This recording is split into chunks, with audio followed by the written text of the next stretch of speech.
Hey guys, welcome to Two and Out, WagerTalk's CFL preview show, found only here on WagerTalk TV. Week 16 of the CFL season. Where has this season gone, man? It is unbelievable. But we've been motoring along and we've been putting out winners. Andrew McInnis, let's bring him in. Andrew, another 5% winner, man. 8-1. You lost your first one.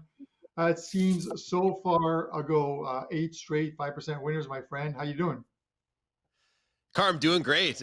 Excited to be here and excited to continue to bet the CFL. Look, of course, I keep saying it. College football is back. NFL is back. Doesn't mean we have to stop betting on this great league of the CFL. I was happy I kept with just my one play. It was my $2 Tuesday play. Cashed that early in the fourth quarter, the over, and I stayed off everything else. And it worked out well because my other two plays would have went 1-1. So 1-0 weekend for me last weekend. Low volume, but it went very well. And taking a look at the lines we've got going for this week, we're seeing Saskatchewan -2 on the road in Ottawa, total at 44. BC, Edmonton, BC road favorites, 6.5-point favorites, total at 50. That is the highest total on the board.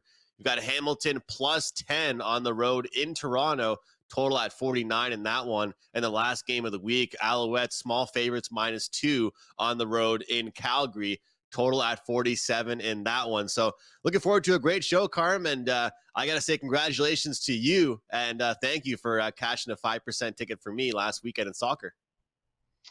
Yeah, you won, but it was a push for everyone else, Andrew, because we had to lay the goal. But I'm glad you made some money. And it's been a good week thus far in Champions League, off to a very good start. And even if you're not following along, follow the free plays. I had a draw yesterday on Newcastle and AC Milan at +253. So you'll find those. There's another free play up for today if you're watching this later on. But let's bring in Rob Braley. Let's bring Rob in. Rob, our insider throughout this season, and you've given out a lot of winners on this show, a lot of what goes on behind the scenes, Rob. And once again, man, welcome to the show, and thanks for being part of this CFL Two and Out each and every week. Morning, guys. It's great to be here again. I've really enjoyed this season working with you guys. We've had a lot of fun. We've made some cash. Last week was another successful week. Andrew got his 5%, and we got a whole bunch of overs again. They continue to roll in, another 3 overs last week, and some very exciting CFL finishes we should talk about. And then we can move on to the week coming up. And that's what we're going to do, Rob. This is one thing, and I want to bring Andrew in for at least for this starting segment, is just talk about quickly the sort of the weekend recap of what we saw last week, and as well. We talked about last week 6 of 8 games, or the previous 2 weeks 6 of 8 games soaring over the total, while another 3 of 4 games this past week go over the total. So what is that? That's 9 in 12 games, 75% the last 3 weeks on the overs hitting. Does this continue, Rob, with the numbers that Andrew just talked about in the opening segment? Yeah, I mean, last week we had the Edmonton-Saskatchewan game hit 63, Hamilton-Winnipeg hit 52, BC and Ottawa hit 78. And I'm looking at the numbers. I mean, there's a couple games have creeped up a little bit since yesterday, but I still see some overs coming. I'm not afraid to bet some overs.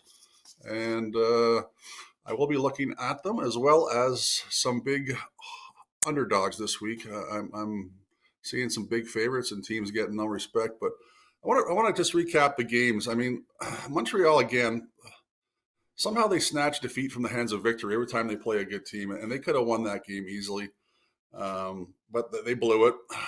Ford had a hell of a game in Saskatchewan. He just lit up the Rider defense in Mosaic Stadium. That was an exciting football game to watch.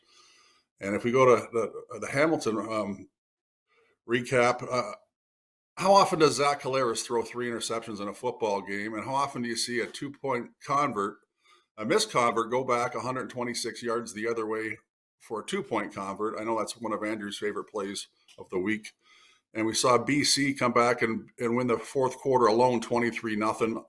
And on a missed field goal, BC scored a touchdown of 120 yards. So it was we saw a bit of everything this week. It was quite exciting and quite fascinating to watch the CFL this week. That's for sure. It definitely was. And Andrew, that 5% game that you had, or 5% play, was a total, and it got there fairly easily. I'm not even sure if it might have hit by halftime the way that game was going. But your thoughts on what we saw last week? Carm, I think that it's very apparent, like you guys just continue to discuss, the fact that the scoring continues to pick up. I know we're later in the season now, getting close to the playoff race and playoffs coming up, but I'm definitely taking note of this, that early in the season, we got to look at unders, late in the season, looking at overs. But looking at some of these totals, I'm really shocked why the books haven't adjusted. Of course, we are seeing a little bit higher of totals from one week to the next and for certain teams, but realistically, some teams just can't finish games. And something that I'm going to steal from Rob that he said to me backstage, and I got to give full credit to Rob on this, is about Toronto down the stretch. Are they going to continue to cover big numbers if they've already secured their division? Winning that game just by 3 points over Montreal, and just a weird game that was. Curious to see kind of the motivating factors for some of these teams down the stretch. And of course, the Elks, as discussed by Rob there really quick. I mean, just looking at what they've been able to pull together offensively, putting up 36 points on the board. Hey, it doesn't matter if your defense isn't very good. If your offense is giving you 36 points, fellas, I mean, it doesn't really matter for them if Trey Ford is running all over the opponent. And I think he has a pretty decent matchup for that this week. If you're out there and you can bet CFL props, I would look towards the over on his rushing yards. But I was a little bit shocked by what I saw from Zach Collaros. But if anybody knows Collaros and the Winnipeg Blue Bombers, they're usually a pretty good team to bet off a loss. But I'll tell you what, I'm really concerned about BC's defense, Carm, because although they won last week, they gave up 37 to the Ottawa Redblacks. That was my over game for my 5% play. So sure, they should feel good about themselves for getting the win.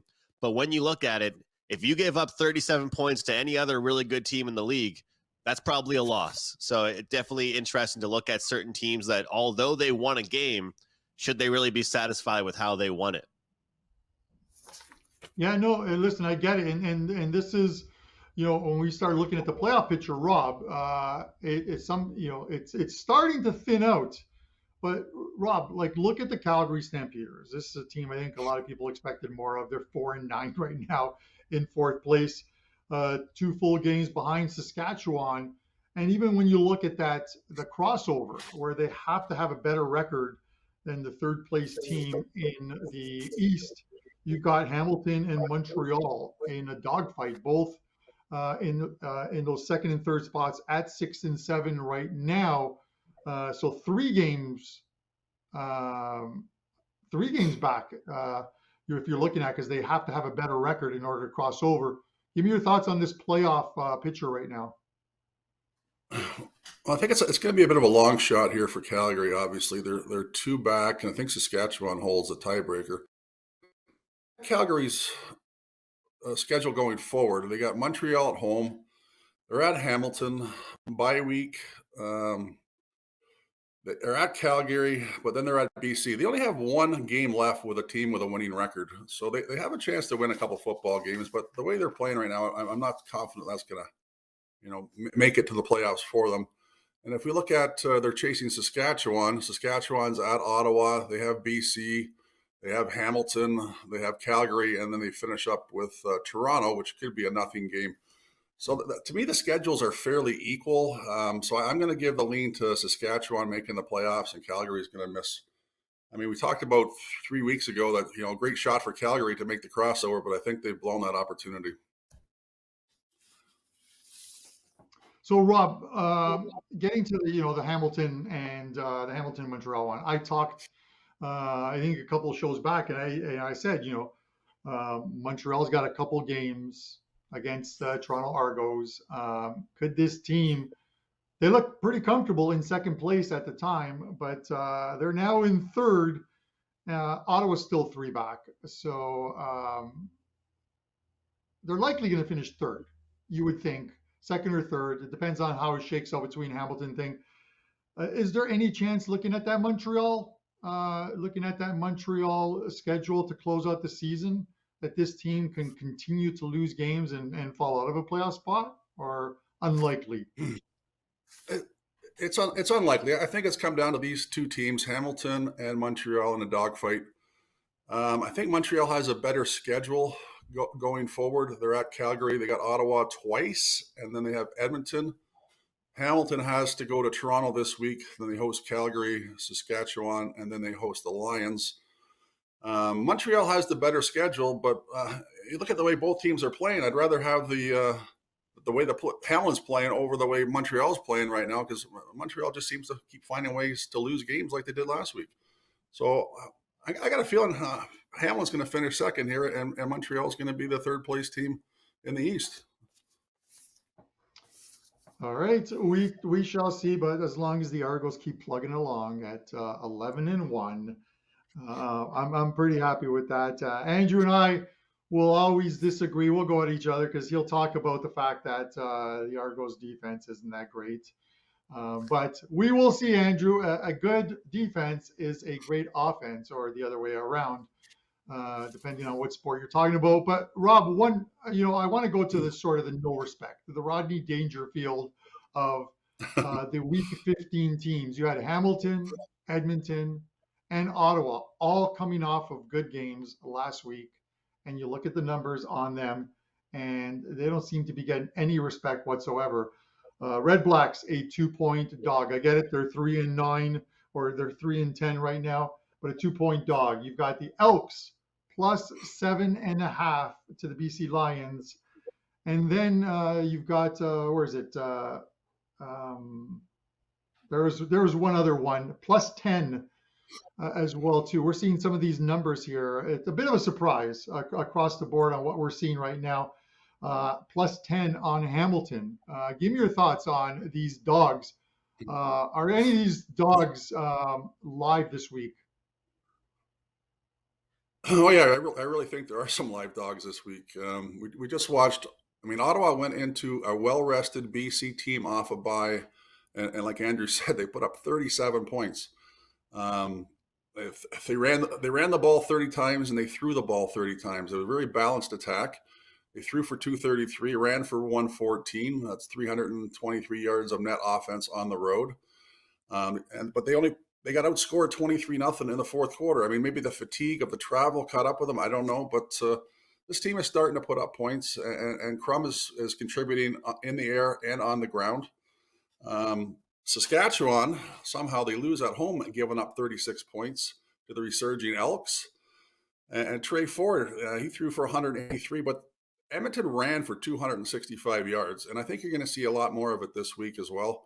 Their net offense in Saskatchewan was 437. Kevin Brown ran for, I think, 175 yards, and Trey Ford ran for 70. So I think BC's got a hell of a time going into Edmonton this week. They're laying 7.5 on the road. I think that's too many points. I think it was 8.5 when it opened. It's come down. And Ottawa getting no respect at home either. I can see Ottawa actually winning this football game. The ground game, Crum's gonna get some yards on the ground, and Saskatchewan, I think, proved they're a little bit vulnerable on the ground after the Edmonton game. And the last game, I mean, Hamilton just beat the West leading Winnipeg Blue Bombers. I mean, it was a close game. Zach threw 3 interceptions, but they did it with all 3 phases of the game. I mean, they had some special teams play, they had some big plays. They had some passing attack in the first half was really good, and they were able to run the ball a little bit too. So these 3 dogs to me are all live right now, and the big numbers, they're not scaring me. I'm gonna be betting some dogs this week for sure. And I could see maybe one of these teams actually coming out, maybe sprinkle the money line on Hamilton or something this week. Love it. Every dog has its day. Maybe not Hamilton and Toronto, but again, I'm biased. Andrew, that's Rob Braley, guys. You can follow him on Twitter at Rob_Braley, and of course, give Andrew a follow on McInnis Picks. Andrew, I want you to come in and comment on these dogs this weekend. Well, Carm, excuse me, guys. Look, I just wanted to kind of reiterate that I really agree with Rob. The fact of the matter is that some of these teams down the stretch, the mindset I think is going to be just win, right? These teams, I hate to break it to sports bettors out there, they don't care about covering this point spread. They don't care. They don't know about the point spread, and even if they do, all they care about is the W on the standings that they see after a win. And I think that's going to be a really good example of what we see in the Hamilton and Toronto game, that Toronto sure as well might actually win that game, but Hamilton can certainly hang around. Now, if this point spread was there in week 3 or 4, I'm talking about something a little bit different. But Hamilton coming off a great performance, although they were gifted a few interceptions, they played well to get those interceptions. The defense looked sharp. We're not asking them to beat Toronto. All we're asking for them to do is hang around in that game. And in the other one, we got BC and Edmonton. Like I stated earlier in the show, BC giving up a hell of an amount of points over the past few weeks, and their defense hasn't been the same as it was at the start of the year. Because if I'm the general manager, if I'm the coach of BC, I would rather my defense play its best football in the fall versus in the spring or summer. And it seems like their defense has almost gotten worse as the year has gone on. So it wouldn't shock me for some of these big favorites down the stretch to win the games outright, but just not cover these point spreads. I keep hearing that September is one of the best times to bet underdogs in baseball. How about the CFL for underdogs? And, maybe not the outright win, but for them to hang around might be a good idea. Andrew, when you look at it, and we talked about, we're talking about this BC one. This is a team that I think going into the season, their season win total was 9.5. They're pretty much there right now. They're still trying to give Winnipeg a run for their money. How worried are you about the defense on this team? I'm going to go right back to the defense on this team because this is a league where the numbers, you look at it, we mentioned it last 3 weeks, 75% of the games going over the number, which means that both teams are scoring, putting up numbers. Are you really worried about this? Or come playoff time, do they shore this up and get the running game going? I think that looking across the board at the elite teams in the league, I think we would probably all agree that it's BC, Winnipeg, and Toronto, and the rest of the East Division is kind of up for grabs. Obviously, somebody has to play Toronto in the finals there in the Eastern side. But I still do trust their defense because of their pass rush. I feel like they do a great job of getting after quarterbacks and making life difficult for them. But they have been exposed through the air recently, which is definitely a problem. And, I'm not sure what coaches say about, which teams they're allowing more against versus others. But like I keep saying, Ottawa is supposed to be one of the worst teams in the league.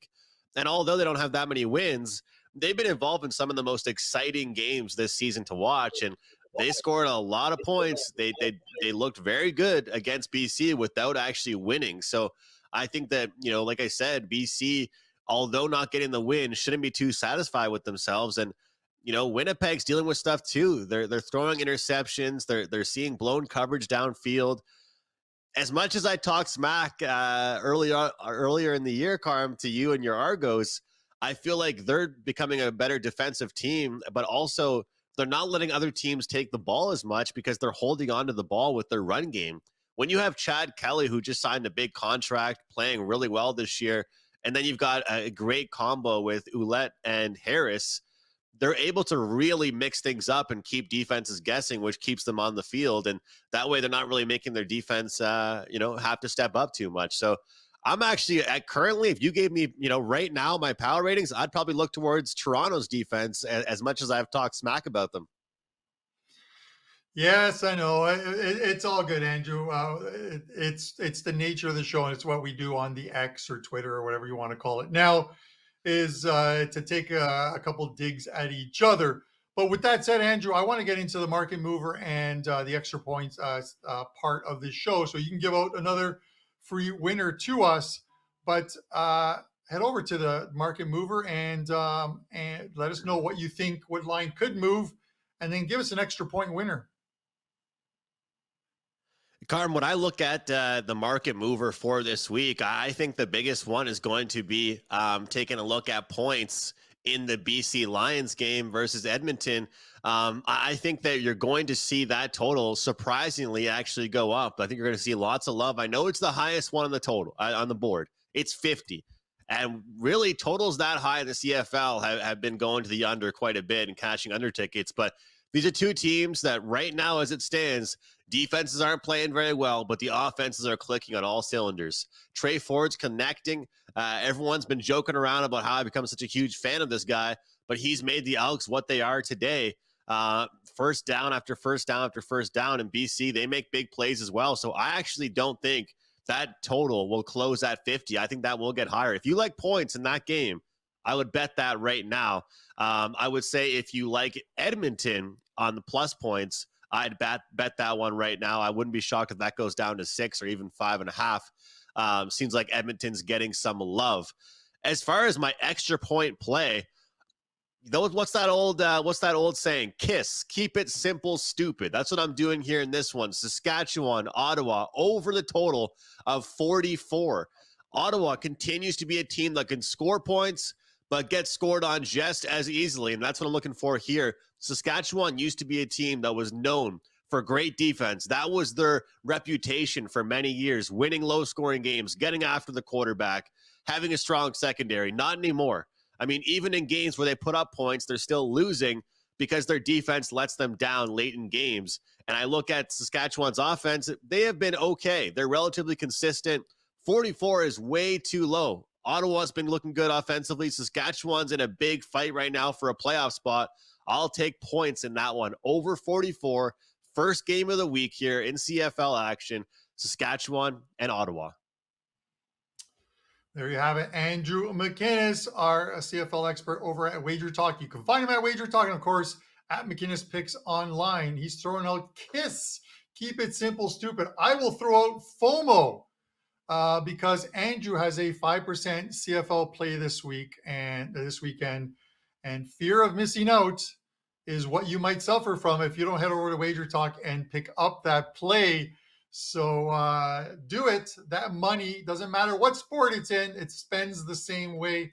Guys, we're going to be back next week with week 17 as this CFL season is quickly coming to an end. We got about a month left of this season, just a little over a month left. But we will be back again next Wednesday. For myself, our insider, Rob Braley, and Andrew McInnis, our CFL expert at WagerTalk. This is 2 and Out, the CFL preview show found only on WagerTalk TV. Hit the subscribe button, leave a comment, and we'll see you next week.